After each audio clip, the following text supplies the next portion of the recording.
Les échasses rouges.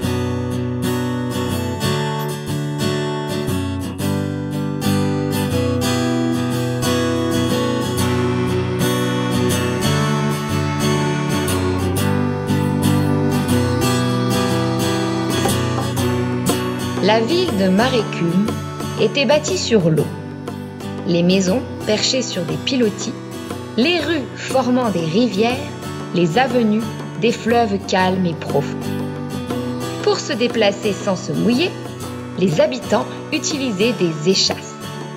Ceux qui avaient un bon sens de l'équilibre se promenaient à hauteur des réverbères. Les autres effleuraient la surface des flots. C'était Léopold qui, de loin, avait les plus hautes échasses.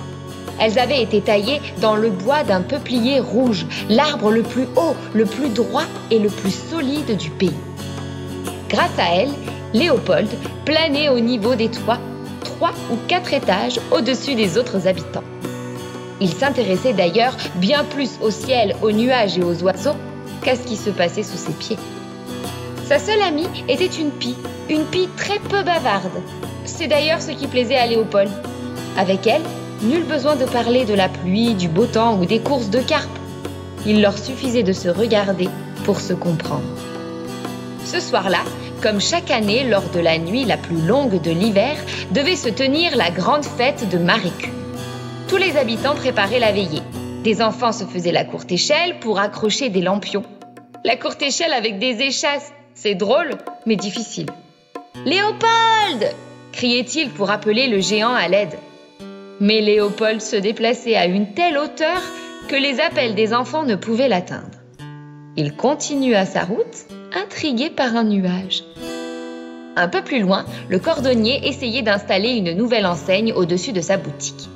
À l'approche de la grande fête, ses affaires tournaient bien. Mais le panneau était beaucoup trop grand, il fallait l'accrocher très haut pour éviter qu'il ne trempe dans l'eau de la rue. « Léopold !» cria-t-il à son tour. Mais le son de sa voix s'évanouit à hauteur des toits. Léopold n'entendait rien. Perché sur ses interminables échasses, il déambulait, sa joue doucement posée contre une petite brume. De la fête qui se préparait, Léopold ne percevait pas le moindre bruit. Il flottait dans son univers, loin des hommes. Pourtant, une agitation frénétique gagnait la ville. Les habitants revêtaient leurs plus belles parures et ornaient leurs échasses de boules lumineuses, chantant à tue-tête et riant avec fracas. Le brouhaha était intense, mais Léopold se promenait le nez en l'air sans qu'aucun murmure ne lui parvienne. Il croisa son amie la pie. Elle avait mis, elle aussi, ses plus beaux atours. Elle lui lança « Cette année, je descends parmi les hommes pour la grande fête de l'hiver. Ce soir, nous danserons et chanterons autour d'un grand feu de la place. À bientôt !» Mais Léopold, perdu dans ses pensées, ne l'entendit pas et passa son chemin, guettant les premiers flocons qui se détachaient du ciel. Le soir tombait. L'absence de la pie tracassait Léopold. Pour la première fois, il se sentait très seul. C'était un vide que ni les nuages, ni les vents, ni les étoiles ne pouvaient combler.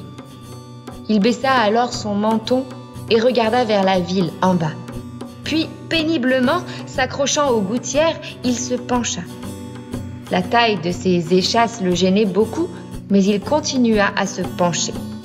S'appuyant au mur des maisons, il se pencha et déboucha juste au-dessus des habitants rassemblés pour la fête.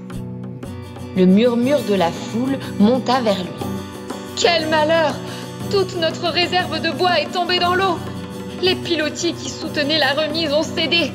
Nous n'avons plus une seule brindille sèche pour le grand feu. La fête est fichue. » Et Léopold vit les habitants abattus regagner leur maison par les rues froides.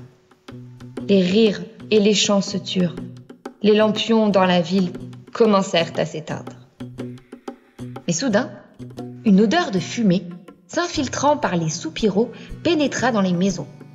Les habitants étonnés sortirent un à un et gagnèrent la place des lagunes.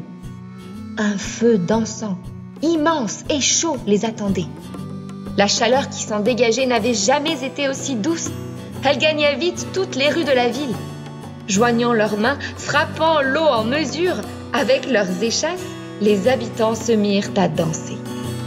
Celui qui riait le plus fort avait des échasses si petites qu'il dépassait à peine des flots. Il était éclaboussé par le clapotis des danses. Les habitants stupéfaits le reconnurent. C'était Léopold. Il avait sacrifié le bois précieux de ses échasses, le bois solide et si droit du peuplier rouge, pour allumer le feu de la grande fête. On raconte que ce feu flamba pendant 70 nuits. Aujourd'hui encore, dans tout Marécum, on se souvient des incroyables échasses rouges. Sur la place des lagunes, leurs braises sont chaudes toute l'année. Et Léopold, au ras des flots, est à jamais le plus grand dans le cœur des habitants.